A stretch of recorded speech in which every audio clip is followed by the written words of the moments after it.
Welcome to Lamp Doc. I'm Michael Kelly, and today we've got one of New York's finest gaffers, John Alcantara. If you've watched Only Murders in the Building, The Many Saints of Newark, or the Bob Dylan biopic, A Complete Unknown, then you've seen his work in action. He's worked with some of the best in the business, including cinematographers like Faden Papamichael and Masanobu Takeyanagi, and directors like James Mangold and Scott Cooper. But before we get into the high-profile films and the challenges of lighting New York, I want to take it back to the beginning. John's journey from a kid who loved movies, to a free PA on an indie set, to working his way up in one of the toughest cities in the world. Let's dive in. We've got John Alcantara here, and we're super excited. He's one of New York's finest gaffers, and doing some really interesting work now. The pieces that you have out now with the Dylan film and with the Bruce Springsteen film coming up. I mean, these are really interesting topics to me, and the films are amazing as well. And you've gotten a chance to work with some of the brightest and finest in the business on these. But what I wanted to do is I wanted to start back at the beginning, way back when you were a kid first looking at movies, and how'd you get from there to here? So my father was an artist. Art was like in my life with him, and he would always take us to the movies, and he always watched movies at home. So my mother was an accountant and my father was an artist, so my mom wanted me to go into finance, but I had the artist brain, so I kind of followed my father, painting, drawing, and I fell in love with cinema. I think part of that was probably the experiences of your father taking you to do something, and you're sharing that bond. So fast forward through high school, didn't really know what I wanted to do.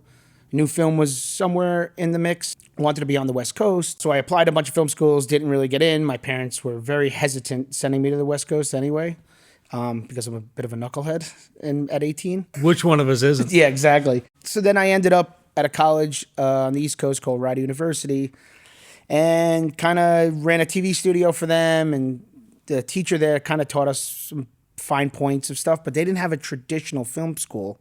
So I left there. And I went to College of Staten Island. And I was meeting people that were like-minded who wanted to make film and find their way. And I answered a free ed, on the corkboard. Right. And showed up as a free PA, and it was an independent little film, self-financed, and met the DP. His name was Eric Giovan, and he asked me if I knew anything about lighting, and I said, not really. And he's like, all right, he gave me the Harry Box book and a crash course of nicknames and stuff like that, and, kino flows and bullets. And I helped him for that day. And we were like in this crowded basement, and the hook was in me immediately. I knew immediately this is what I wanted to do for the rest of my life. So I dropped out of school. The very next day, basically just told my teachers I'm not coming in. I think I finished my film project, but ultimately I walked away from it, and I did 30 days on this movie for free. And as a thank you, the producer's dad gave me a little bit of cash. It's just like I was the only one who stuck through. And then Eric Giovan, as a thank you, got me like a Lifetime commercial with him. Oh, nice. And then from there, I met a person, and then you meet a person, and then that was it. And I kind of did the commercial music video game for about 2 years, and then got a very fortunate call from Andy Day's best boy, Ralph Crowley. And he was like, hey, are you available? And that was on Duplicity. And that was it. And then I got in the union the next year, and then just kept climbing the ladder and found my opportunities as they came. What I like about this industry is that really is sorry to use this phrase, but it's a journeyman position. Sure.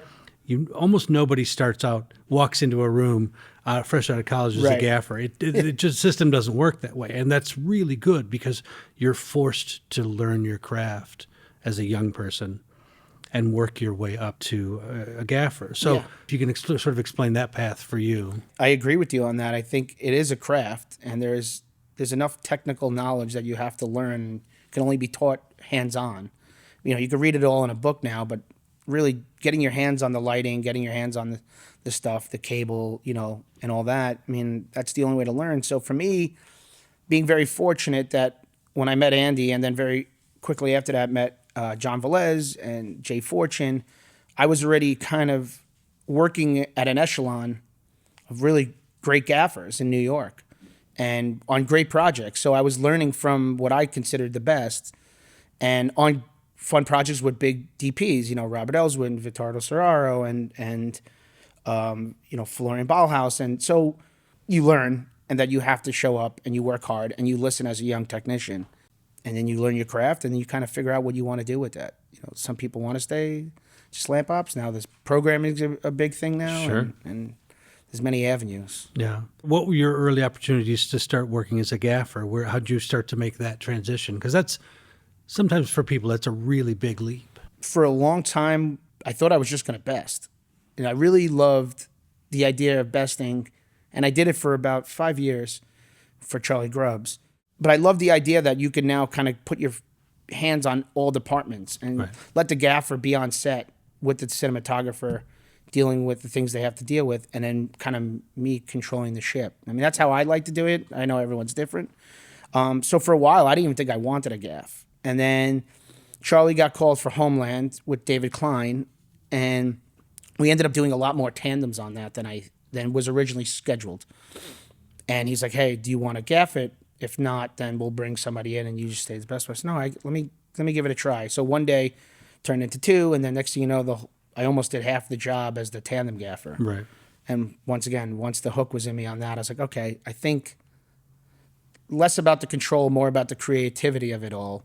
I was like, I think this is the natural route that I'll take. Okay. And that kind of jump-started me. And then my first real opportunity came on the Many Saints of Newark.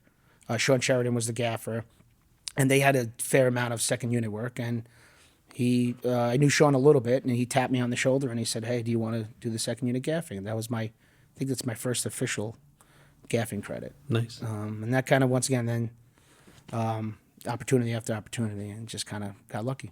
Nice. Yeah. Working as a gaffer in New York, New York presents its own very original set of challenges. Mm-hmm.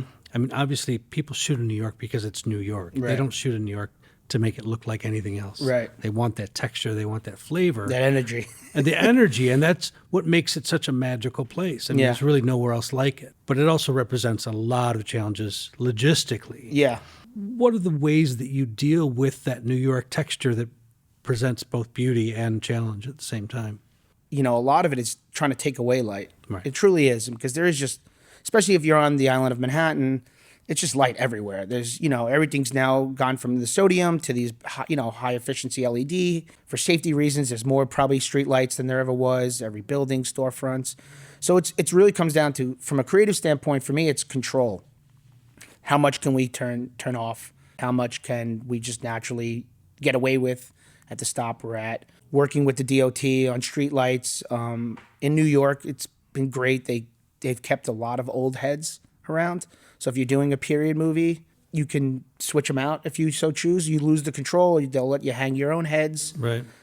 And then just the structural nature of the city, parking's impossible.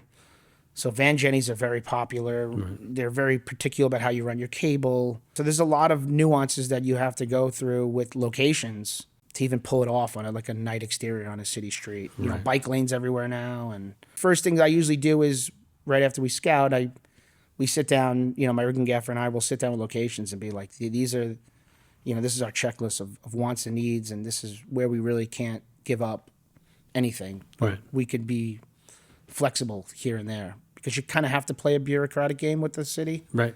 You can't just say, "I want this and here's money." It's kind of like, you got to give a little, take a little. You have to give a little bit and take away. Well, I think that the training as a best boy in that regard is amazing, because, as a best boy, the most important people are the Teamsters and locations. Yeah. Those are people you talk with almost as much as anybody. So having that background is amazing as a gaffer to understand what the logistics actually mean. So. Yeah, I agree with you on that. I mean, I think it was crucial in me being successful as a gaffer, because if you don't understand how the city operates, it's really easy to say, I want or I need this here. Right.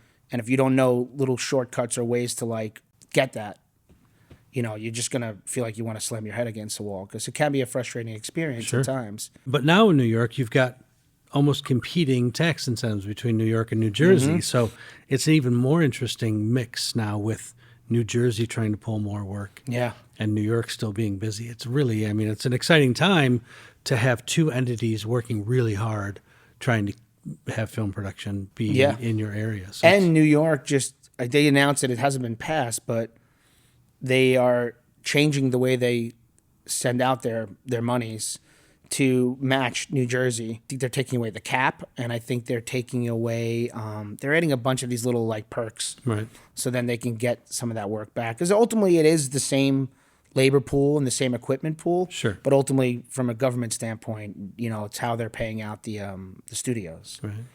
It's a good time right now for us, for sure. Obviously, we're shooting at 3200 ASA on these cameras. And like you said, our job is almost as much about turning off and shaping, working with grips more in that regard. But you also got a way bigger set of tools at your disposal as far as shapes, sizes, and color choices. Mm-hmm.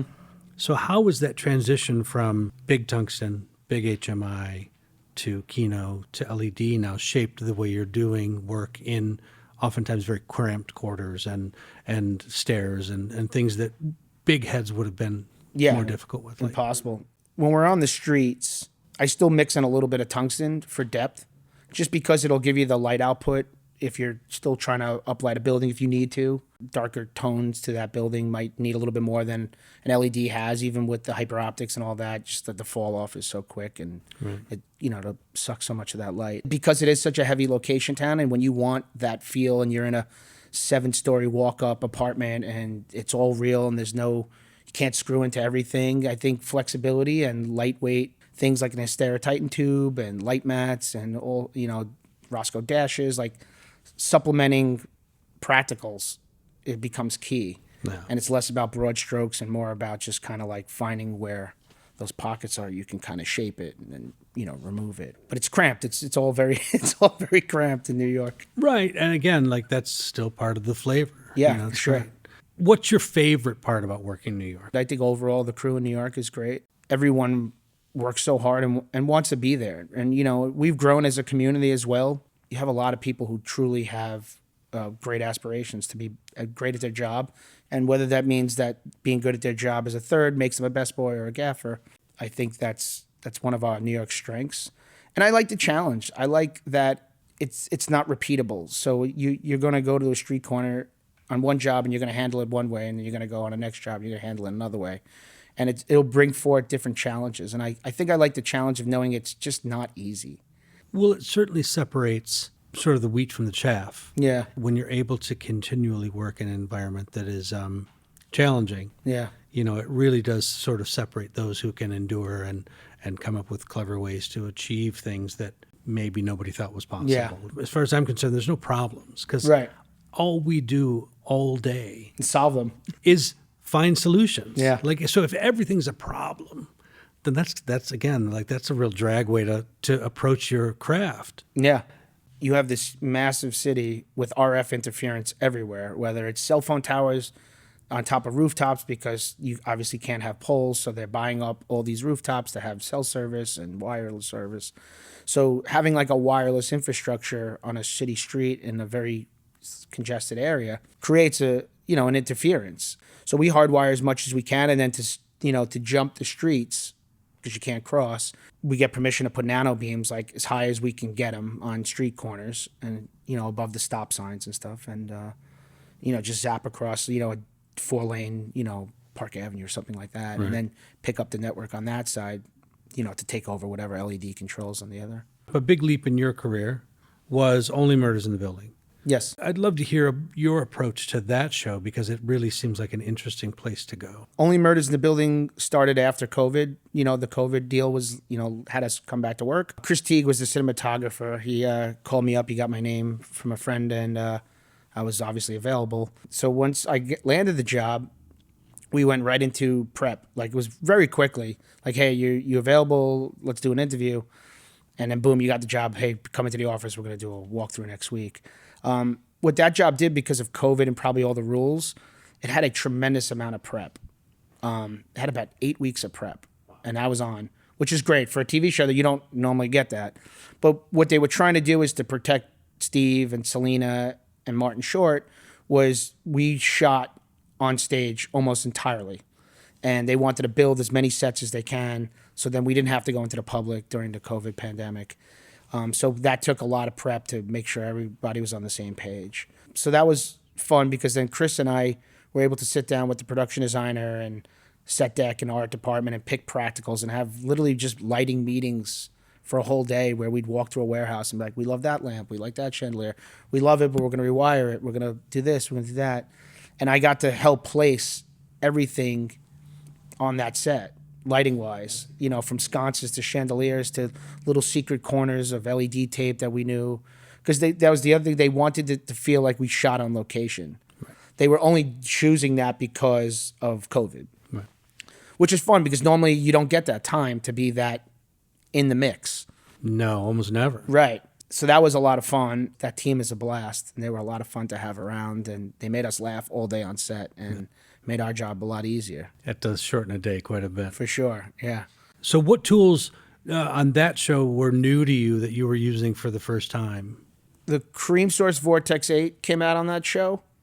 So we were using that a lot, doing like window skips, pulling the diffuser, kind of like playing with its, what I think is one of its strengths. Instead of having a big light outside of a window, we did a lot of like tucking it in the corner, kind of skipping into the floor, soft topper, so any spill kind of softened it, and just having like utilizing that. That was the light that was probably the newest to me. Okay. But we used a lot of light mats and Asteratubes because they put a hard ceiling on all the sets. So the key grip, Mike Urich and I, we kind of strategically put like strong backs in areas as we started to kind of get into a rhythm of the show and be like, all right, we don't have a flyaway ceiling, we don't have a grid above us, so we got a screw gun and some baby plates, and if we have some strong backs strategically around, then we can quickly just zip in, hang a light mat or hang Titan tubes or something just to wrap and augment. Okay. Just this idea of thinking you have like a studio lighting setup, but wanting to feel like a location and also trying to work quick. Right. So were you doing soft boxes out the window, sky boxes, and the whole 9 yards? Yeah. We had chroma Q space light bags outside the windows with 360s pushing in. And then we had, some T12s on Travelers. And then we'd have an assortment of other, LED lighting outside of windows if we wanted more push. And inside, we literally just leaned into like light mats and Titan tubes inside old Kino housings, right, where I'd put end caps. They probably don't want to hear that, but it is what it is. It's the reality of what we do. And then just have pre-cut. So if we wanted to soften it, we just, everything had Velcro. So we just slap on 250 or 216, just kind of tuck it in a corner. But yeah, I mean, they built those sets to spec of a New York City apartment. Oh, that's great. So there wasn't much real wiggle room, and we didn't pull a lot of walls either.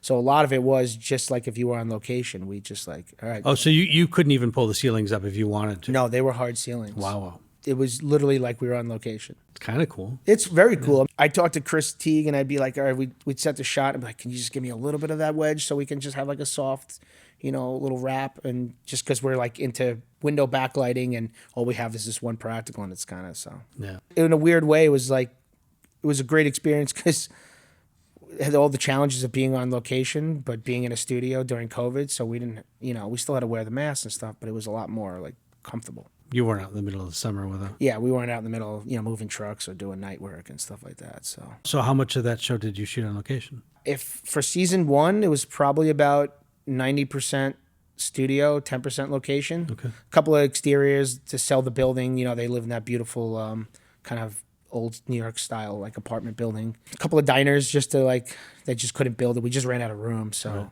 because the apartments were there was hallways and elevator banks and stairwells. So yeah, I was probably like a 90-10 split season 1. That's not bad. Yeah, it's not bad at all. So in season 1 of Only Murders in the Building, episode 7 is almost a completely silent episode with Theo, the death character, coming in. As a gaffer, working with DP on a job that is text, it's all dialogue based. I mean, that's what that show is the love of that dialogue. You now have to make a switch, and you have to tell story without words through camera movement, lighting, all those options that you have. How did you guys work that out, and what part of that was the most interesting? Because it really was a visual change. So the Theo episode just allowed us to play a bit more than we were doing previous episodes, and it was the episode that we probably were the most noir on. We mostly used tungsten Lecos outside of windows to give us sharp kind of shapes through it, a lot of tungsten Fresnel, and then we'd wrap it with some soft fill if we needed it, or we'd have a lamp, and maybe instead of the lamp that was motivating our light on Theo, instead of it being maybe like a softer wrap, maybe we'd give him like a little bit harder kiss from the front with a Fresnel, like a tungsten Fresnel. We looked at a lot of Chinatown in prep. Right. And we wanted a lot of that kind of look. And truth be told, the first episode, we had to do a big relight again because the studio felt like maybe it was a little too noir for what they thought they had to pitch the show as. Right. So this episode with Theo really allowed us to kind of come back to our prep and what we thought we were going to be doing. So that was fun for me, to kind of have, whether it be a lamp or something soft, and then just to kind of have like over camera, just like a little kiss of a Fresnel. As a gaffer, it really reminds us what craftspeople, when they were shooting these noir films, Sure. lighting with hard light on people's faces is incredibly complicated. Yes. And to make somebody look good with hard light is a real skill. Yeah, and sending it through a window, whether it has shears or blinds, and having that, like, there's that one Chinatown, and it has really all those sharp shadows, and that was obviously very stylized and was done intentionally. And we tried doing that when we could. We did that actually in Steve's apartment more. He had the brighter of the apartment, so we sent a lot of tungsten 12Ks through the window raw. Okay. Maybe some color correction, but and then we'd play with the shades, playing with the blinds and the shears and letting it do interesting things on his wall to kind of just give it a vibe. Yeah. And, break up soft, because everything was soft. It's a lot of lamps and shades and, chandeliers. So there's not a lot of room to play with like harder shadows. And so we tried doing that as much as we could. Those happy accidents that it glints off a... Yeah, and it hits something and it kicks and then it's in the background of your shot and you love it. Yeah. You start trying to repeat it. You start talking with the DP, you start talking with the production designer, and you've got this sort of noir idea in your head. Yeah. And then at some point somebody says, that's not really what we want. And so you change it, but the opportunity to go back to where you started with that's a dream. Marty and Steve and Selena, they had their chairs close. They never went back to like a green room or, long takes. But right. So they were having them around and having them be able to like just kind of light them, made my life easier. Well, it's nice to have those people there too and be part of that group. And, I'm not discounting what actors have to go through to do what they do, but sometimes it feels a little disconnected. Sure. They're off in their trailer. They only get brought in to like... Yeah, you light their stand-in, they walk around, they talk about the bit. And they do something different. And then do something different, and then they leave again. But I think with actors staying on set, watching what you're doing, watching what the DP and the gaffer and the key grip and the dolly grip are all doing, it really gives them a sense of the space and what they're able to do in that space. It was great on Murders too for that, and the three of them. I mean, obviously Steve and Marty are a little bit older than Selena, but we actually stuck to marks on that show because we had to. There was so much camera movement. They always wanted it to feel fluid. We're always bringing somebody in from a living room to a dining room, and they had to hit their marks because we built these sets like real apartments. Right. So not that we were afraid of them coming out of light and dark. It was just more about sometimes they'd stop in a doorway next to like a column and you had to have a tube there. You had to have something hit them there. Right. So if they didn't hit their marks, they were going to give this whole half-page scene, half shadowed or something awkward. So they were pros about hitting their marks. I mean, where normally like in the Bob Dylan movie, we did a lot more broad stroke lighting. So that gave, Timmy the freedom to freelance and move wherever he wanted with it, for his apartment set, as an example. But yeah, I mean, I can't speak enough at the professionalism at those three people on Only Murders in the Building. But it stepped up in season 3. You added a new layer of professionalism. Yes, we added Paul Rudd and Meryl Streep, who are fantastic human beings and obviously great at their craft. There's a great story with Meryl. This is my first time working with her, so obviously it's really great for me. She's world renowned. We're doing this Broadway musical. Martin Short's character finally gets his opportunity to go back to Broadway. If anyone's seen the show, he kind of has been ousted. We get this opportunity to build this Broadway-style set, and they build a huge lighthouse with practical stairs up to the top. And Christina Cia, was my LD on that, and we designed this whole thing and made it look as like a real Broadway show. And so Meryl and Marty have to do this long dance move, like from all the stage, and they end up at the bottom of the stairs, and they're professing their love to each other, and they're climbing it and dancing and pausing and dancing, and they get to the top. And we do that for 20, 30 times probably, and we break, and they have to reposition the crane. And I realize that the crane's crossing through one of her key lights at the top of the stairs. So I ask her, standing, hey, can you do me a favor, go to the top? I'm going to watch this crane move, and then I'm going to set another key light for you. She's like, no problem. And as she's heading up the stairs, Meryl's taking a break in heels and a sip of water. And she's like, oh, what do you need? And I was like, oh, I just need her to go to the top. I have to reposition your key light. The crane's kind of shadowing you. She's like, don't worry about it. I'll do it.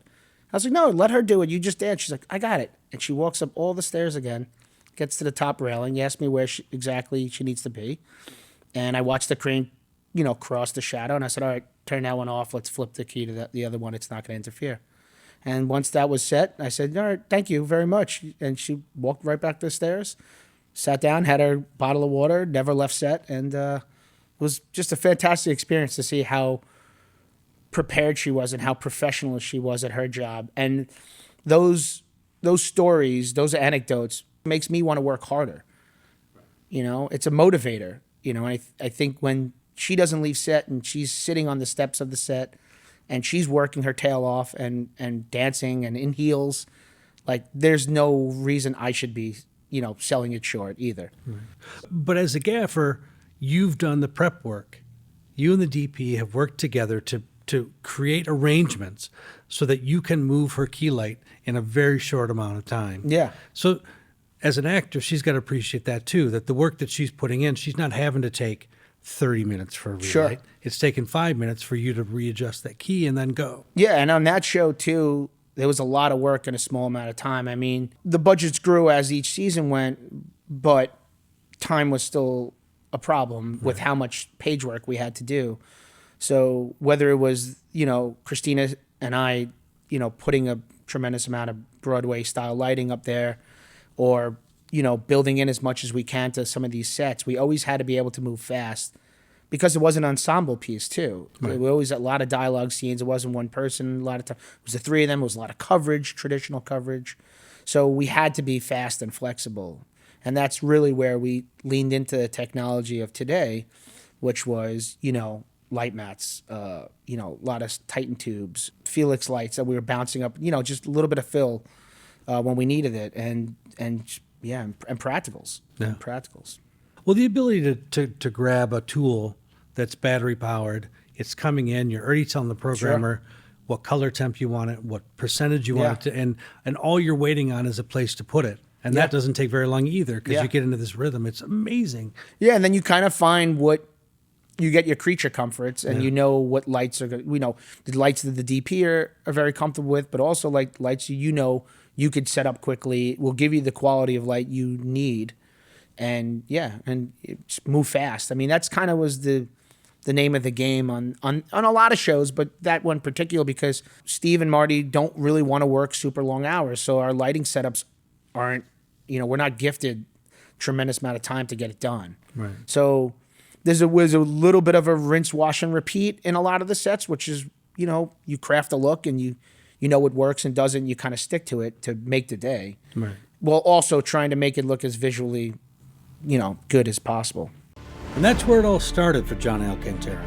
Finding his way through the industry, answering a random corkboard ad, and getting hooked on lighting from day one.